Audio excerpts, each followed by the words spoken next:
Écoute la parole de Dieu. Israël. Écoute la parole de Dieu. Écoute la voix de l'Éternel. Écoute ce que dit l'Éternel. Écoute.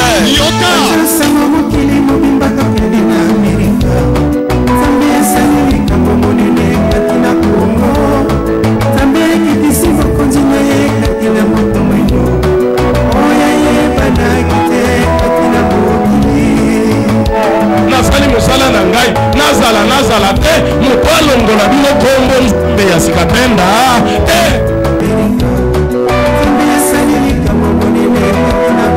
bena nzambe ya sikatenda ukukauka kaka ndenge ndekwana mona kande ndenge nzambe ya ibisa kangai wana sekonde wana miniti wana na njoto balakisi ukauki bongo mapamboli nayo ekauki ndenge wana activité nayo ekauki ndenge wana vi nayo ekauki ndenge wana uyuka ndenge nzambe alubaka na ngai lukulona bukonjo oyo soki ezala mususu lokuna baza na Amerika na za ngai na kutuna evo pergunta bolingi ete njambe na boyebi ete njambe na ngaba benga makanjambe ya sikatenda soki bolingi ça va na koya vovi po Yesu azali nzambe ya sikatenda pour que Jésus je de sikatenda wana nde iluba makepa na ngai akele de toi oyo révélation ya nzambe na ngai a révélation de meu Deus bandeko irmão bato ya libanda babandi kunetura bukunja nzambe ya sikatenda apesar de fora já está exaltar o rei de Deus basa kolibino oyo nasara ndenge nini bato ndenge wana nati kana kende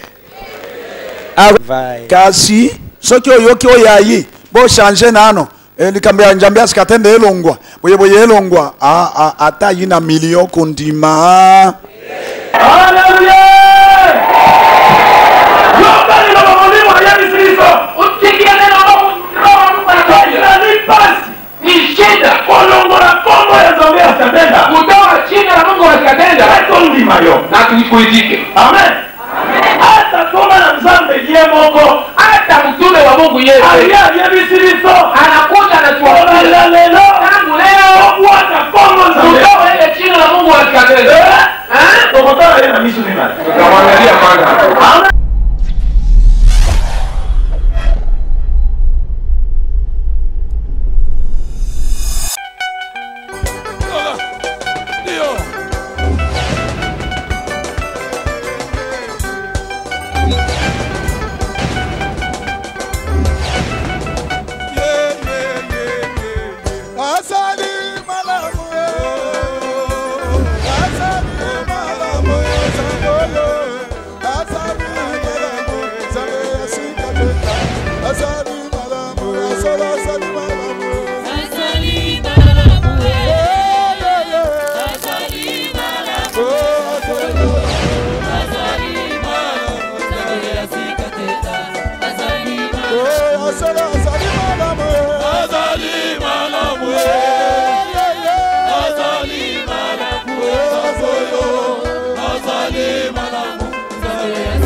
Sango mokili mobimba tokende na Amerika Zambe esaleli kambo monene kati na Kongo Zambe ekitisi bokonzi na ye kati na moto mwendo Oya yebana kite kati na mokili Kinshasa tala bikambo isili oyo kolanda moto nyonso akondima eza likambo ya père spirituel likambo ya tata ya molimo na mwana na ye ya molimo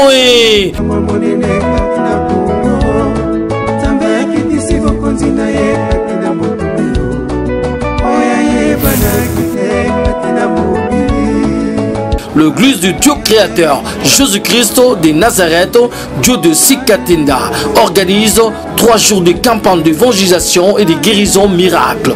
Waouh, du mardi 14 au jeudi 16 mars 2017 de 12h à 17h.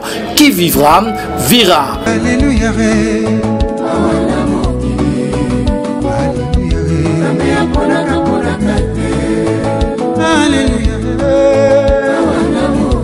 Bon anniversaire de 1983 à 2017, 34 ans du message du royaume, jour pour jour, avec l'homme qui fait la continuité, l'apôtre Bumbajilo Makengo, autour du thème, le message du royaume de Jésus-Christ de Nazareth, Dieu de Sikatenda.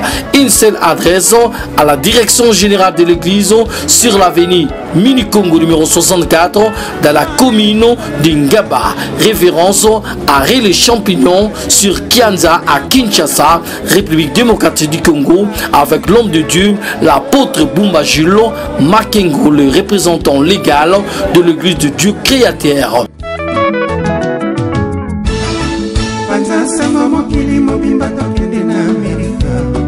L'animation avec les groupes au Grand Cœur de l'église du Dieu créateur et les autres.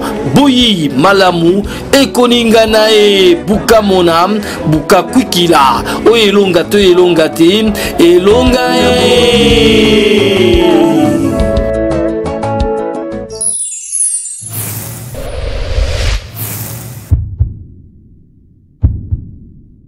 Bonsoir ou bonjour, cela dépend évidemment de l'heure à laquelle vous êtes en train de nous recevoir et de nous voir en ce moment.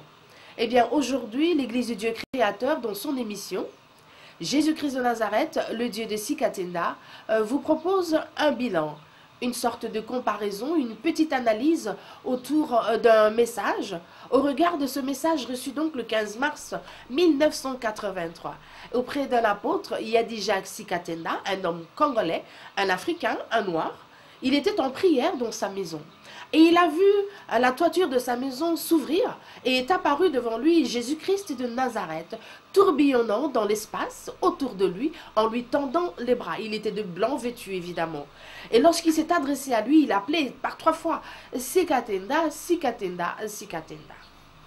J'ai mis en toi mon royaume, car j'ai vu que mon peuple était en souffrance, les pleurs de mon peuple, et j'ai eu de la compassion, et je suis venu donc vers toi, remettre en toi mon royaume.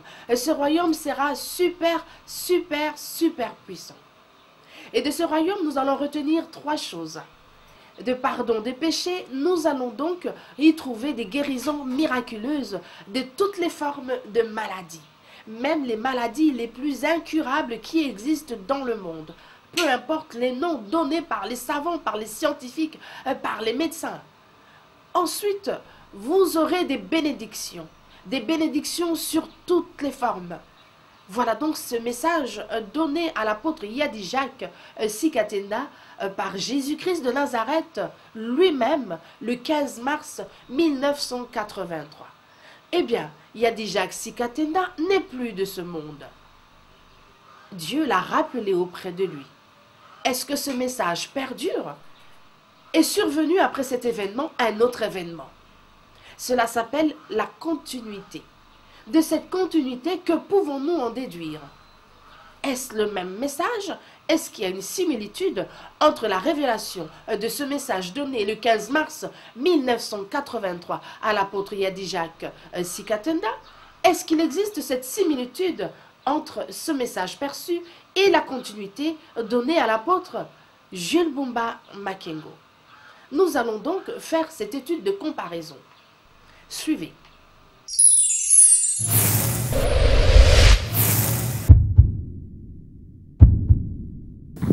L'homme qui est avec nous, il est plus grand que celui qui est dans le monde. Est-ce que vous croyez que le Dieu de Sikatenda est plus grand que celui qui est dans le monde? Será que acredita que Deus de Sikatenda é mais do que aquele que está no mundo? N'ayez pas peur. Não tema. Il n'y a pas d'autre Dieu. Não tem outro Deus. Je vous assure. Qu'est-ce que vous allez prêcher? Non, les doctrines du monde. Não é a doutrina do mundo. N'allez pas imiter les gens qui viennent par-ci par-là. Moi, je suis allé au Zimbabwe, dans un pays étranger. J'ai prêché mon Dieu, le Dieu de Sikatenda. parce qu'ils ont vu eux-mêmes ce que mon Dieu fait et ils ne pouvaient pas refuser. Je vous dis, mes chers frères, l'évangile actuel doit être accompagné de signes et de prodiges. Les gens sont fatigués par la simple évangile. Dieu a été, il a fait ceci. Ils ont besoin de voir ce Dieu-là qui opérait des miracles. C'est ça qui va renverser la situation. C'est ça qui va attirer tout le monde chez vous. Nzambe asali likambo katikati na mokili. Nzambe oyo asala likolo asala se. Yesu Kristo mutu ya Nazareth. Bandeko balingami, Yesu Masiya wana yende Nzambe oyo akela likolo akela se. Lelo Yesu Kristo wana oyo abengama Nzambe ya bato. Lelo abengami Nzambe ya sikate. Ozo yeba te nani kolo eglise oyo. Ozo yeba te nani mutu azali kosakola. Ezali Yesu Masiya mutu ya Nazareth. Yende Nzambe ya skatenda. Nzambe la bikelamu nyonso azala na mokili. Ezali ne kelamu moko oyo ebengami mutu. Nzambe alingi mutu koleka bikelamu nyonso. Nde Bible ezali koloba na biso. Nzambe akutanaki na mutu moko kombo na ye Abalayama. Abalayama. Abalayama. Azalaki na misu mibale, matoyi mibale, munoko moko, makolo mibale, maboko mibale. Azalaki mutu lokola yo. Azalaki kolia pe komela. Azalaki pe na mwasi kombo na ye Sara. Abraham. Nzambe atalaki bato ebele kati na mokili. Alobaki Abraham, ozwi ngolo. Ozwi nini? Ozwi nini? Alobi Abraham. Abraham, kobanda lelo na kiti epai na yo. Nzambe abandi kosolola na ye ndenge nazolobela bino boyi. Azoyoka mongongo penza ya Nzambe ndenge mutu alobaka. Na kombo ya Abraham, Nzambe abandi kolobela mutu. Abraham, Abraham. Abraham, Abraham. Ozwi ngolu. Ngai Nzambe natie kondimana na ngai na yo mutu na kombo ya Abraham. Kondimana wana ezali kondimana ya seko. Kondimana yango elobi nini? Ngai Nzambe na sepeli na benga Nzambe na yo Abraham. Pe Nzambe ya bana na yo sima na yo. Kondimana yango ezali ya 10 ans te. Kondimana yango ezali ya 20 ans te. Mais ezali kondimana ya seko. Nzambe abandi kobenga Nzambe ya mutu. Loba amen. Nzambe ya mutu. Nzambe ya Abraham. Nzambe ya Abraham. Alobaki na kobenga Nzambe na yo. Pe Nzambe ya bana na yo. Bible ezali koloba. Nzambe abenga Nzambe ya Abraham. Nzambe ya Abraham. Nzambe ya Abraham. Me laka yango ezali azali Nzambe ya Abraham. Pe Nzambe ya bana na ye. Il faut to luka na Biblia ya bana ya Abraham nde banani. Banani ba véritable bana ya Abraham. Bible lobi na Nouveau Testament. Banani bana ya Abraham. Batoyo bazali na kondima. Bangonde babengami bana ya Abraham. Biso tozana kondima. Biso nde tobengami bana ya Abraham. Sikatenda azalaki na kondima. Yenda abengami mwana ya Abraham. Nakobenga Nzambe na yo. Nzambe ya bana na yo. Sikatenda yambaki Yesu Kristo azali mwana ya nani? Mwana ya nani? Promesse wana ezali ya yeto ya yete. Mokanda na baebele mokapona zomi na moko molongo na zomi na motoba. Ndesa saipi bazali na posa na mokili moleki malamu.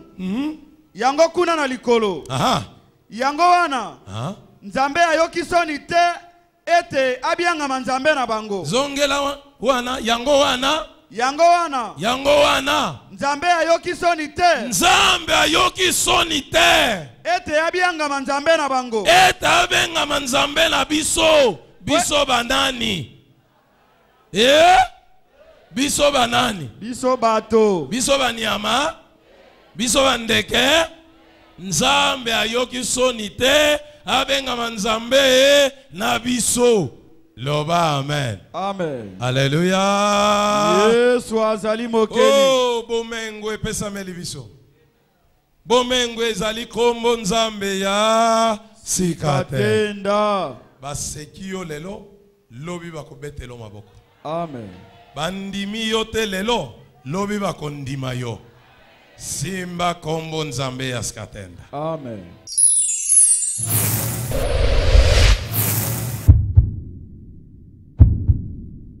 Eh bien, de ce message révélateur, un espoir pour l'humanité, du 15 mars 1983, comparons à cet événement de la continuité avec l'apôtre Jules Bumba Makengo. Prenons d'abord comme indice, comme indicateur, Ésaïe, chapitre 9, verset 5. Un enfant nous serait né. Eh bien voilà, cet enfant est appelé Dieu. On prône le royaume de Dieu. Qu'en est-il de ce royaume de Dieu après la mort de Yadijak Sikatenda? Est-ce que l'apôtre Jules Bumba Makengo parle-t-il du royaume de Dieu? Lorsque l'on parle du Dieu d'Abraham, qu'en est-il? N'est-il pas le Dieu des âmes? Et qu'en est-il lorsque nous disons le Dieu d'Élie? N'est-il pas Élie un homme comme Abraham? Et lorsque Jésus-Christ, apparaissant devant l'apôtre Yadijak Sikatenda, il lui dit « Je suis ton Dieu ». Dorénavant, Jésus-Christ sera appelé le Dieu de Sikatenda.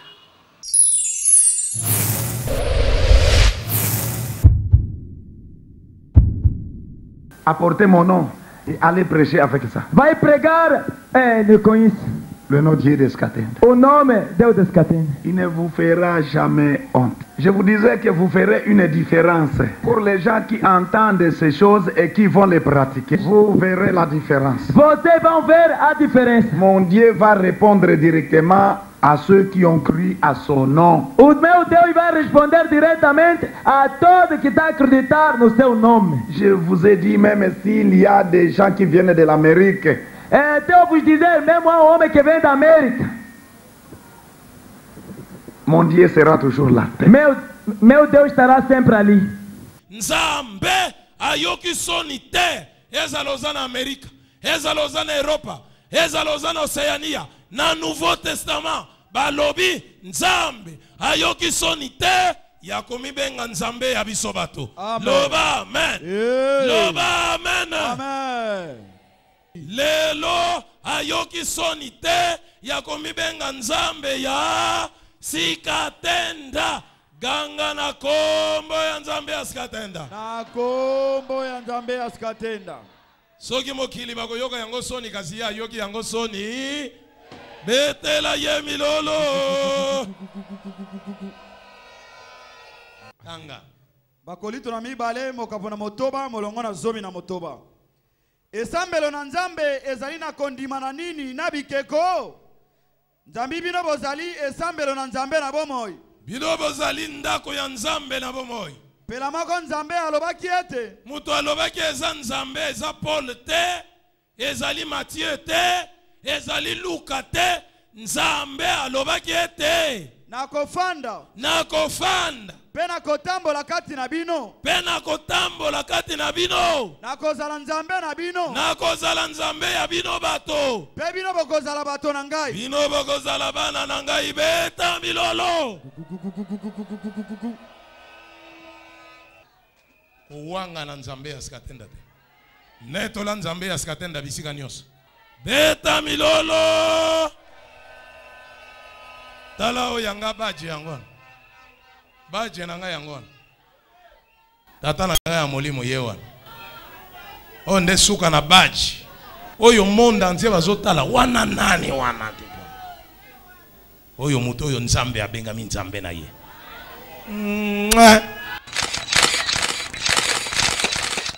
Ainsi il dit, ça sera mon nom pour la perpétuité et mon souvenir de génération à génération. Son nom de souvenir. Uma lembrança de génération à génération. Quel est ce nom de souvenir? Le nom de Dieu de Sikatenda. Yesu azali Nzambe ya Sikatenda. Porque Jesus é Deus de Sikatenda. Wana nde iluba makepa na ngai. Aquele dia também, Oyo revelation ya Nzambe na ngai. a revelação do meu Deus. Bandeko. Irmão. Bato ya libanda babandeko neto na bukunja Nzambe ya Sikatenda. Kombo Nzambe ya Sikatenda. Kombo Nzambe ya Sikatenda. Ezali kombo eye kofongola bakangami. Ezali kombo eye kolongola masumu. Ezali kombo eye kobikisa maladi nyonso. Ezali kombo likolo na bakombo nyonso. Outilize kombo nzambe ya Skatenda oye bazali nzambe anetolama azali kolo ya banzambe nyonso.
Panza sango mokili mobimba tokende na Amerika. Nzambe asali likambo monene kati na Kongo. Nzambe akitisi bokonzi na ye kati na moto weno. Oya yebana kite kati na mokili. Kinshasa tala bikambo isili oyo kolanda moto nyonso akondima. Eza likambo ya père spirituel, likambo ya tata ya molimo na mwana na ye ya molimo e.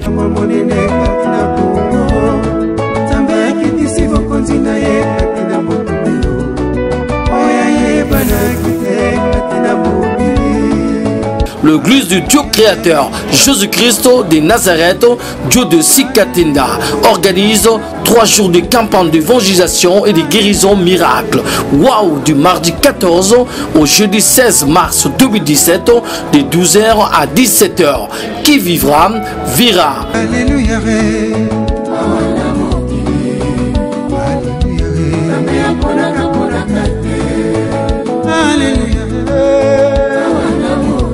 Bon anniversaire de 1983 à 2017, 34 ans du message du royaume, jour pour jour, avec l'homme qui fait la continuité, l'apôtre Bumbajilo Makengo. Autour du thème, le message du royaume de Jésus-Christ de Nazareth, Dieu de Sikatenda. Une seule adresse à la direction générale de l'église sur l'avenue Mini-Congo numéro 64 dans la commune d'Ingaba. Référence à les Champignons sur Kianza à Kinshasa, République démocratique du Congo, avec l'homme de Dieu, l'apôtre Bumbajilo Makengo, le représentant légal de l'église de Dieu créateur.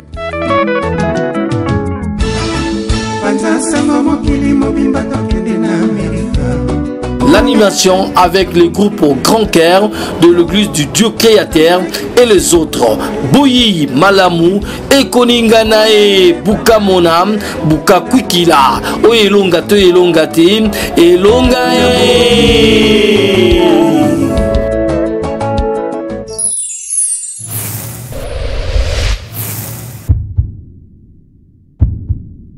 Eh bien, c'est vrai, nous avons parlé d'un seul message. Nous avons parlé de la prédication de l'apôtre Jules Bumba Makengo.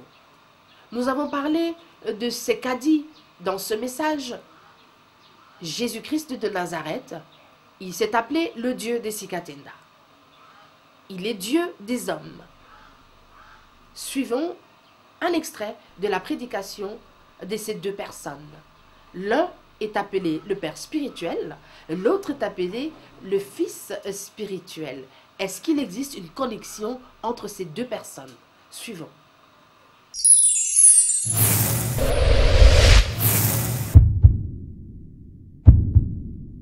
Alléluia. C'est exactement ce que je fais ici. Que Dieu a fait sur son fils. C'est son père qui a donné l'ordonnance. Son enfant était là, il s'est reposé sur le trône à sa droite. Et son père a donné l'ordonnance. Il dit tous les noms. Tous les noms. Font trembler mon peuple dans le monde. Tous les noms. Tous les noms. Depuis maintenant. Sous les pieds de Dieu des cicatères. Alléluia.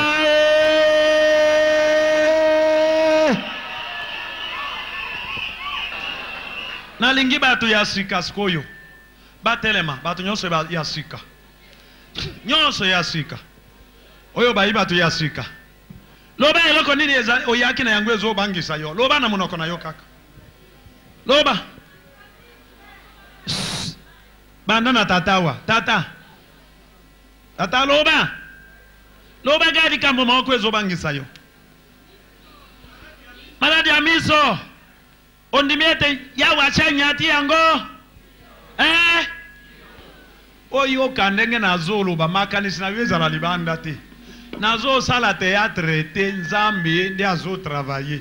Miso na yo awa, mayele na yo aw. Ondimiete mukunjanya ti maladi ya miso na yo. Nandimi. Banda kumona banda miniti huyu. Ozo yoka. Banda ko sala nini? Banda ko sala nini? Aboni polele kuna. Ozo mona yakasko. Ozo mona. Yeah. Simba micro.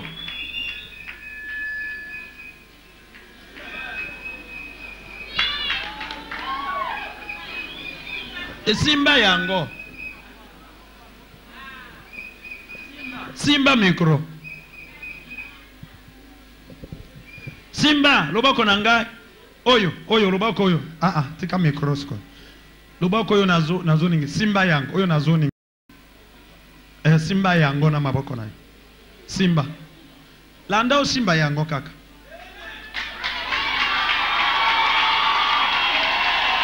Simba. Alléluia. Tala. Baluka. Ozo mwana batokona. Omoni bango nyonso. Moni bango. Nazali komona bango polebo. Awa pembeni na yo nani awo? Oyo, mosusu oyo. Mosusu oyo. Oyo wana. Mwana mobali. Asimbi. Eloko asimbi na maboko kendo simba yangu.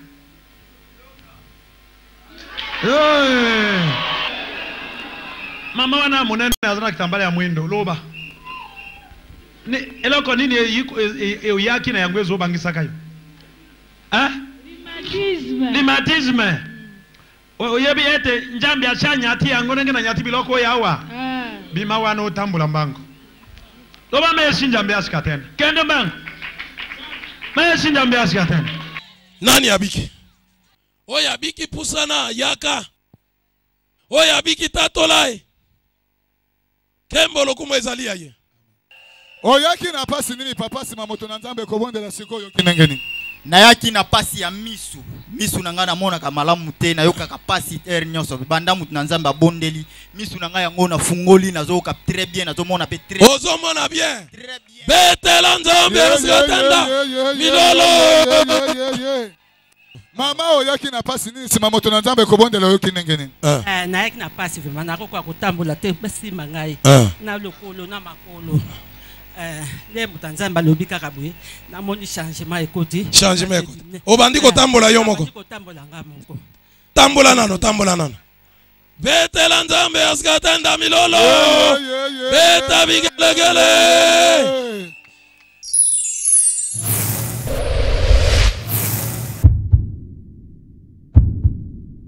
Voilà, nous venons là de voir les guérisons miraculeuses. Nous avons donc, nous l'avions dit au départ, commencé par cette étude de comparaison d'une similitude entre ces deux personnes, le père spirituel et le fils spirituel. Nous parlons là de Yadijak Sikatenda et ensuite de l'apôtre Jules Bumba Makingo. Nous voyons que la continuité de ce message existe. Nous avons vu cet aveugle qui a recouvert la vue. De l'autre côté, nous avons aussi vu cet homme venir et recouvrir la vue. Nous n'allons pas en rester là. Vous allez dire peut-être que ces indicateurs sont insuffisants. Vous avez raison. Nous allons pouvoir continuer pour montrer ces similitudes entre le père spirituel et le fils spirituel. Voilà. Est-il juste que l'homme soit désespéré au point de ne pas croire en Dieu?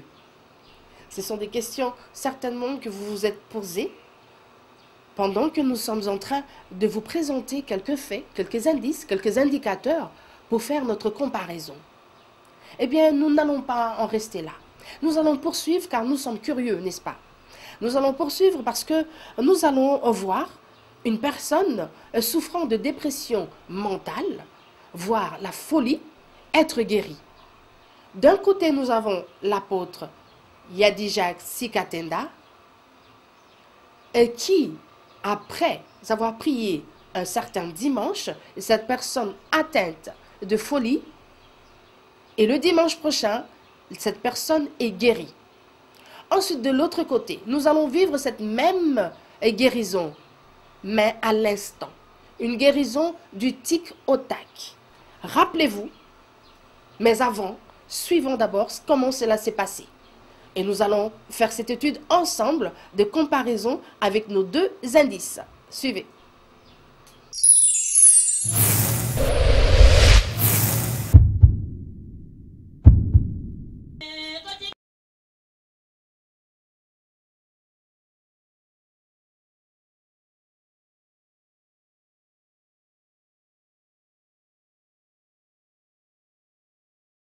Mama babondelaki mpo na ye azali awa akota. Est-ce que bolingi koyamba ye? Kota waka. Yawe ajo tambola ye moko.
voudrais te présenter le frère pour lequel on a prié le dimanche, qui était tourmenté par la folie.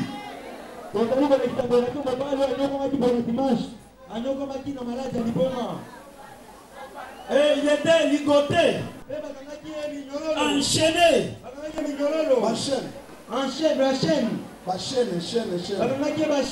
On a tout enlevé. Au nom de Jésus de Nazareth. Dieu Escatenda. Est-ce que vous croyez que notre Dieu guérit? Pour lequel on a prié le dimanche, tourmenté par la folie. On a tout enlevé. Au nom de Jésus de Nazareth. Dieu Escatenda. Est-ce que vous croyez que notre Dieu guérit?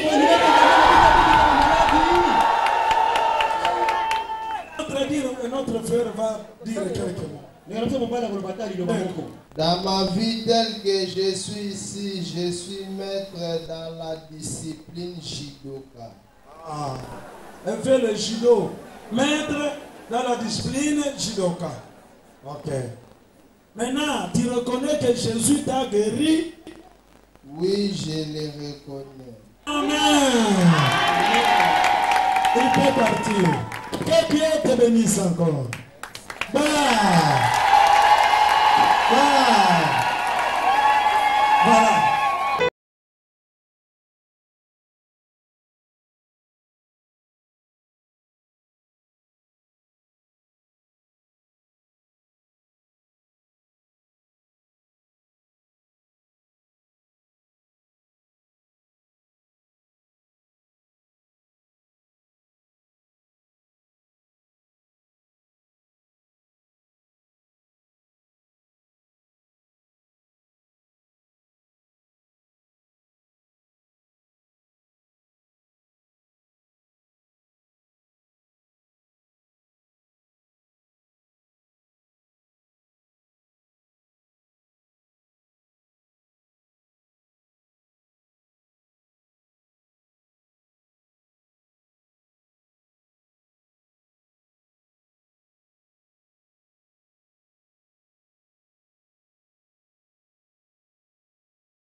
Pa papa nanga bumbaza ya molimo na yaki butuna na liboma na bashe na kati na église oyo mercredi nazaki baptême na kati ya maya eta bilolo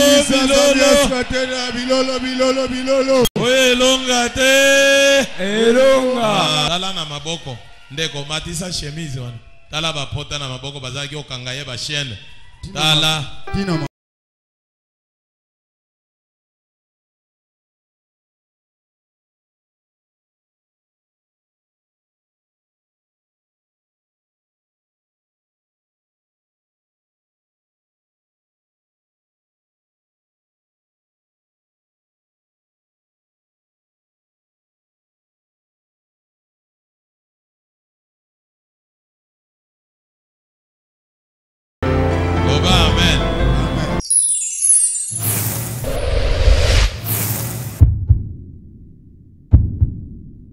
Eh bien, nous avons vu, nous avons entendu. Mais rappelez-vous de cette histoire tirée de la Bible. Lorsque nous voyons Élie et Élisée, il s'est passé quelque chose. Il y a eu une connexion. Eh bien, il avait reçu cette double portion. Et aujourd'hui, nous voyons aussi cette double portion de ce message. Ce message donné à l'apôtre Yadi Jacques Sikatenda. Et cette double portion de l'Esprit de Dieu de Sikatenda auprès de l'apôtre Jules Bumba Makengo. L'un a été guéri un peu plus tard, il l'a reconnu, et l'autre, une guérison spontanée du tic au tac. Même esprit, même puissance. Voilà, le Père spirituel et le Fils spirituel. Mais nous n'allons pas en rester là. Nous allons quand même parler des autres œuvres, des autres indices. Lorsque nous disons que cet homme se dit avoir reçu la double portion de l'Esprit de Dieu, qu'en est-il exactement? Nous avons dit dans ce message, nous devons retenir 3 choses. Premièrement, le pardon des péchés. Deuxièmement, eh bien, les guérisons de toutes formes de maladies les plus incurables. Nous allons commencer par les citer. Nous parlons d'Ebola, nous parlons du VIH-Sida, nous parlons évidemment du cancer. Il existe plusieurs formes de cancer. Pourquoi pas le cancer de sein? Suivons un petit peu quelles sortes de miracles, de maladies incurables et qui ont été prononcés et agissant auprès de l'apôtre Jules Bumba Makengo.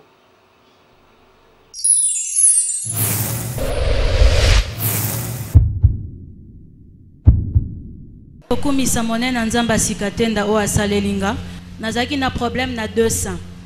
J'étais déclaré que il fallait basa wana na bombela ki ba parents nanga, il fallait basa langa opération na bassin. Alors nenge ba parents nanga bazala trop émotif, j'avais évité de leur dire ça. Moi-même je suis médecin. Alors tant na kende ko zo ba résultat et pas ya médecin nanga, on a ça là qui na labo. Comme je suis médecin, j'ai ouvert les résultats avant que je sois médecin traitant. Na fungoli résultat, bandeko j'étais découragé. Sérieusement, j'étais découragé par rapport à mes résultats na monaki. Une tante à moi asambela awa ayebisa ki maman li solo ya nzambe ya sikatenda. Yangonde na yaki awa na maman et aujourd'hui kaka na violence nanga. Vous savez comme il est écrit, le royaume des cieux appartient aux courageux. Oui. Tangu balobi que RTG à Lissungi, moi je suis sorti avec les résultats. Oh nazaki nango na enveloppe na ke nango na koti na bureau. Nebisi papa je suis le docteur qui vous avait appelé. Ebisi nga maman docteur telemaka wana banda koloba nzamba sikatenda merci pour bikisingai. Na bandi kofina j'ai commencé à ebisi nga fina ka omonda bambumbana ekolongwa ekolimwa. J'ai commencé à le faire, j'ai obéi.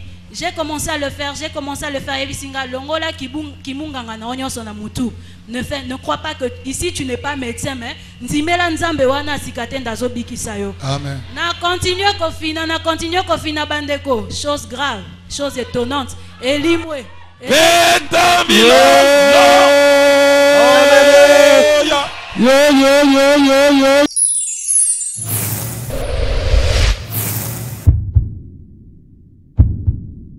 Eh bien, nous allons poursuivre encore une fois avec ces indices pour parler de cette continuité du message.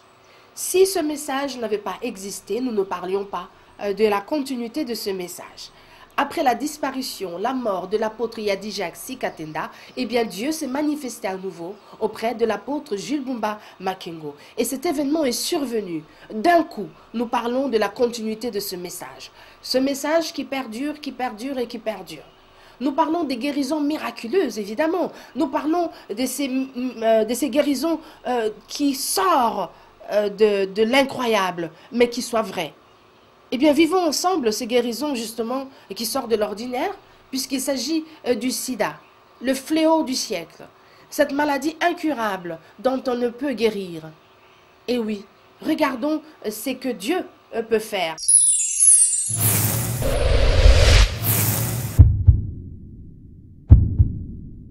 nakumisi nzambe asikatenda ndena boye na pasi nazalaki kotungisa na ngai pe nayebaki na ngai teke naza na maladi ya sida bande kolima afe bandeko irmão misala ya boye nakopesa nzambe asikatenda essas grandes obras vou dar o que a Deus olo palata ezali ya ye nzambe asikatenda ouro prata pertence a Deus descatenda ata pe mo nazoloba nango ezali ya ye mesmo essa respiração pertence a Deus descatenda o que eu vou dar? Só dar a minha vida toda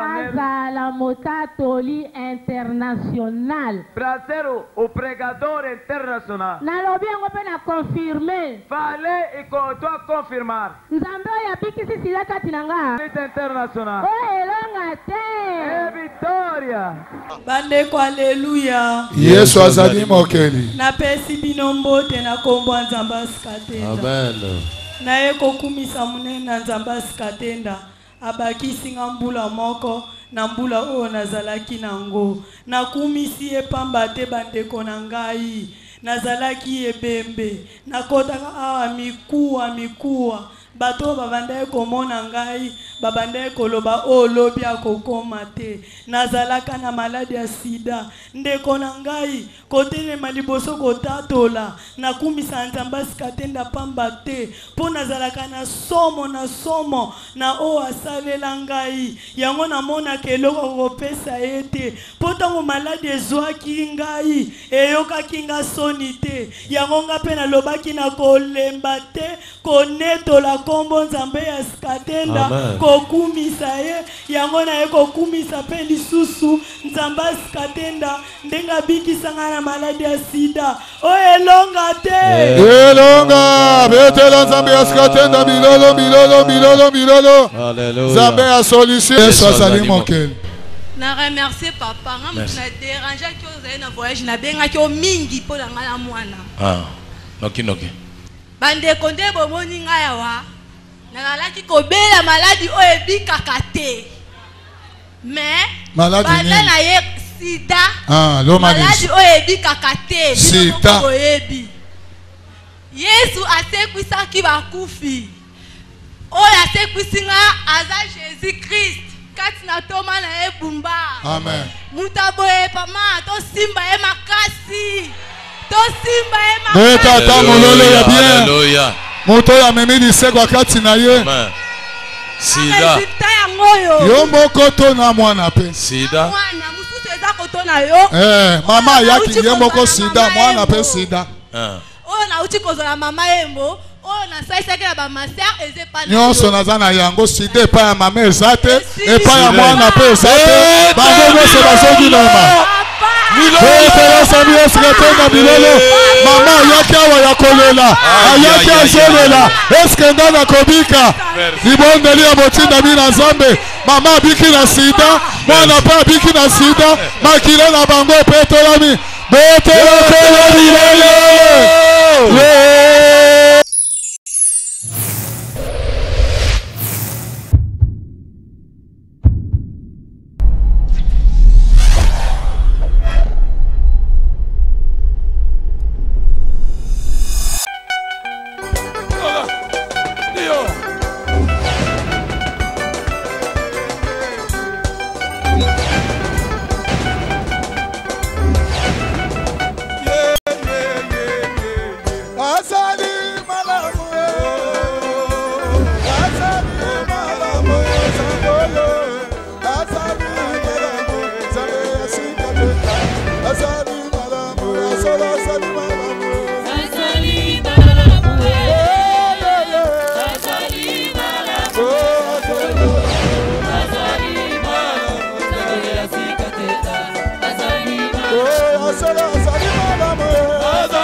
Sango mokili mobimba tokende na Amerika Nzambe asaleli likambo monene kati na Kongo Nzambe akitisi bokonzi na ye kati na moto mwendo oyo ayebanaki te kati na mokili Kinshasa tala bikamwi esili oyo ekolanda moto nyonso akondima eza likambo ya père spirituel likambo ya tata ya molimo na mwana na ye ya molimo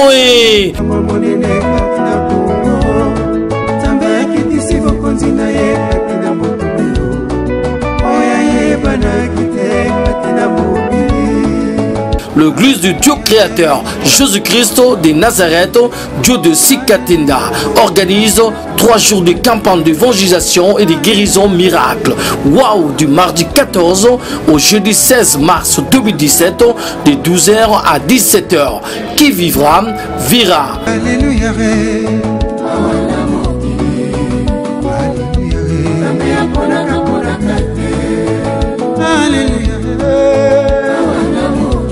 Bon anniversaire de 1983 à 2017, 34 ans du message du royaume, jour pour jour, avec l'homme qui fait la continuité, l'apôtre Bombajilo Makengo.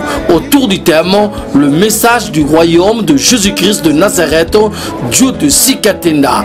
Une seule adresse à la direction générale de l'église sur l'avenue Mini-Congo numéro 64 dans la commune d'Ingaba. Référence à les Champignons sur Kianza à Kinshasa, République démocratique du Congo, avec l'homme de Dieu, l'apôtre Bombajilo Makengo, le représentant légal de l'église de Dieu créateur.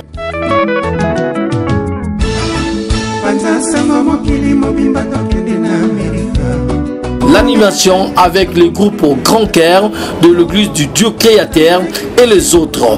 Boyi Malamu, Ekoninganae, Bukamona, Bukakwikila, Oyelongate, Elongate, Elongae.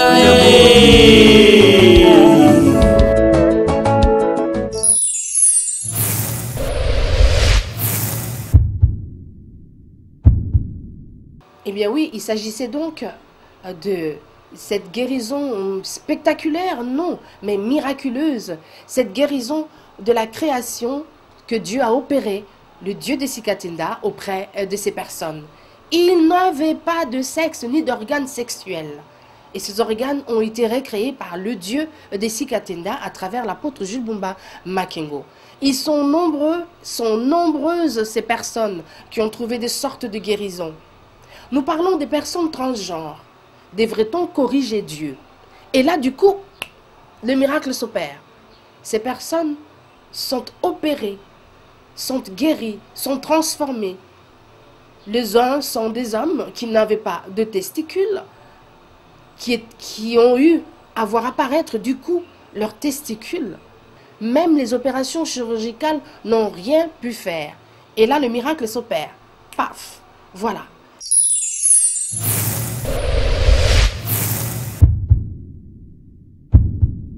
Alléluia. Yesu azali moke. Ngaso na telemi na kumisa nzamba Sikatenda. Wa sali pona nga elekelaka na libota na ngai. Na botaka mwana azalaka na sexte. Na landaka pere kaka na television na lobi nzambo nga na zwaka baptême. Na zalaka ekomba me na zwi baptême na zwi zemi. Nde na landi obo etika ete sexe mwana nga efungwama. Efungwama ki ya mwana mwasi. Me na penga ki pere na témoigner ka na nzela téléphone. Yango na yoko témoigner l'église que bino nyonso boyoka ke nzambo yoko saka na nzambo te. Soko sakai na ye ba nyati yo mutako nyato ko mona yete. Beta milolo.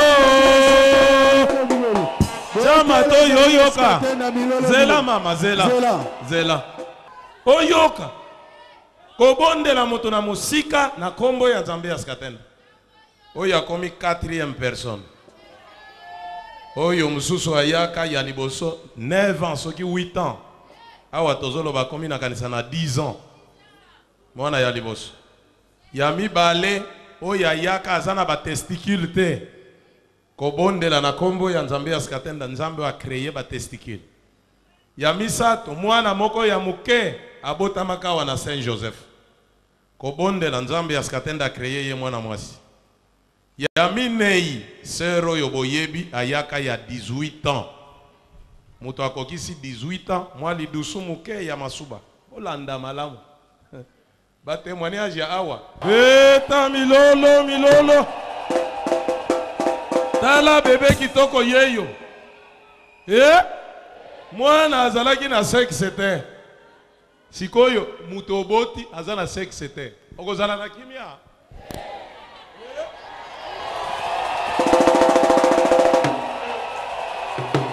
Talanana elengi alegi kutubumba na kitoko awa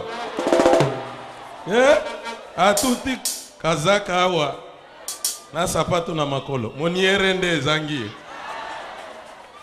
boyende bayebaka Nzambe ya solo na bilobaloba te tala mbuma yango oyo betela Nzambe ya Sikatenda milolo.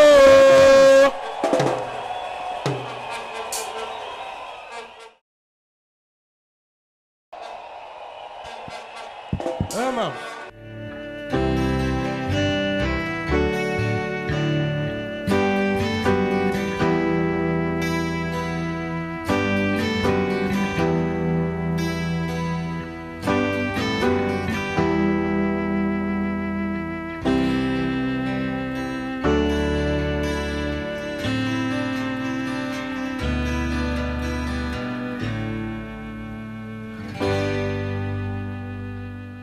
Oyaki na problème ni.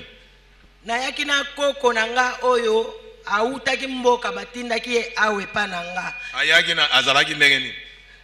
Azangaki bomwasi. Sexe, ezate. Ezalaki te. Siko azalaki ndenge nini? Kaka ya masuba nde ezalaki place penza nini ezalaka eloko ezalaki te. Kaka plat. Plat vraiment eloko ezalaki te. Kaka nzela ya masuba. Kaka ya masuba likolo na se place wana vraiment eloko ezalaki te. Siko natindi yo kende kuna ovanda na mwana yango. Zala na ye kuna mwana aza na sexe te. Siko yo ozongeli biso awaboni kuna uti. Siko ça va. Akomi na sexe. Ah. Nzele fungwami. Beta milolo.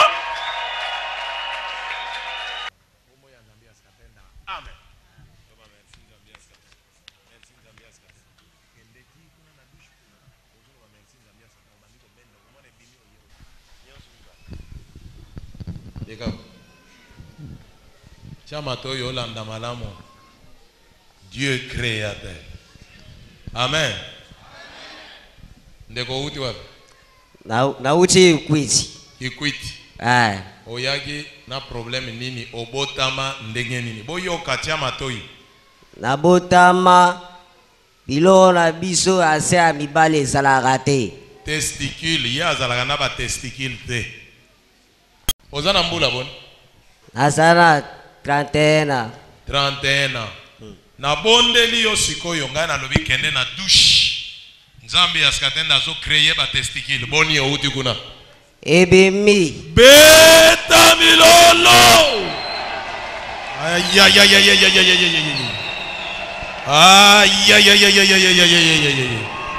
Oyo somo. Kinshasa ekoningana ye. Na uti Ikwiti. Na banda la Ikwiti. Na ye awa. Kimia. Mama langa abondelaka na bino awa. Abengi nga na bando bela. Siko maladi na bando bela nga. E bando tungisanga mingi pena. Natali ba masala nga bazo finga nga bazo chola nga makasi. Nga ke anga ye. Na kosala ndenge nini. Sina yogi telefone leli. Mama azobe ake. Yaka koto yo.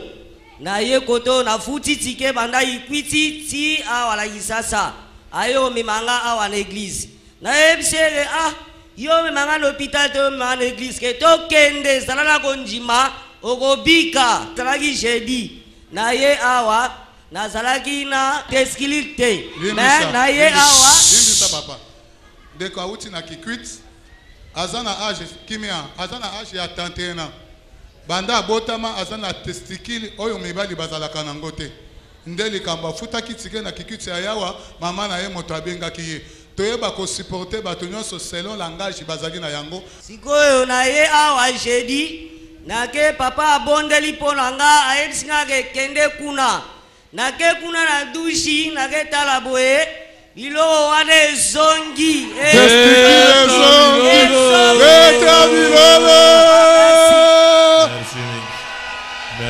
Boni, ozongi bien. Na zongi kitoko.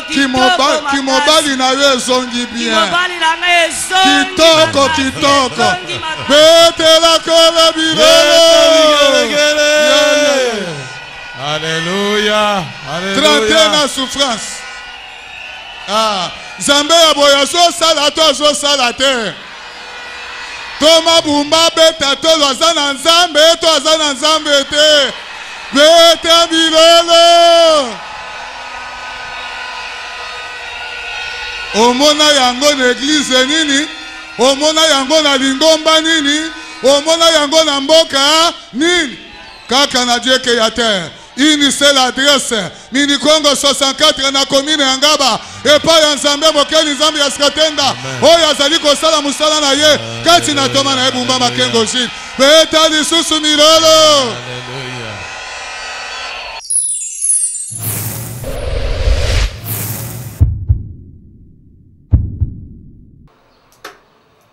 Voilà, nous sommes arrivés au terme de notre bilan d'aujourd'hui, mais nous allons quand même vous rappeler quelques similitudes et quelques indices. Rappelez-vous, nous avons parlé aujourd'hui de l'apôtre Yadijak Sikatenda, le 15 mars 1983, et ensuite nous avons parlé de cet événement de la continuité qui est né de ce message, parce que l'apôtre Yadijak Sikatenda n'est plus de ce monde, Dieu l'a repris auprès de lui. Nous avons parlé de ce Dieu qui est Jésus-Christ de Nazareth, qui a été appelé le Dieu d'Abraham, le Dieu d'Élie, le Dieu d'Isaac, et aujourd'hui il est appelé le Dieu de Sikatenda. Vous avez compris les raisons pour lesquelles nous avons parlé de cette comparaison, de ce bilan et de ces indices. La conclusion, c'est à vous de l'établir aujourd'hui. Avez-vous trouvé une comparaison, une similitude entre le fils spirituel qui est l'apôtre Jules Bumba Makengo et encore le père spirituel qui est l'apôtre Yadijak Sikatenda? Nous avons fait le tour d'horizon pour vous montrer qui sont ces personnes. Rappelez-vous que l'apôtre Jules Bumba Makengo est celui aujourd'hui à qui Dieu s'est révélé pour permettre à ce que existe et perdure le message. Et c'est un message de la continuité, du message du royaume de Dieu. Le Jésus-Christ de Nazareth, le Dieu de Sikatenda. Eh bien, nous allons terminer là pour aujourd'hui. Nous allons vous remercier de nous avoir suivis. Bonsoir ou bonjour encore une fois chez vous et à très bientôt.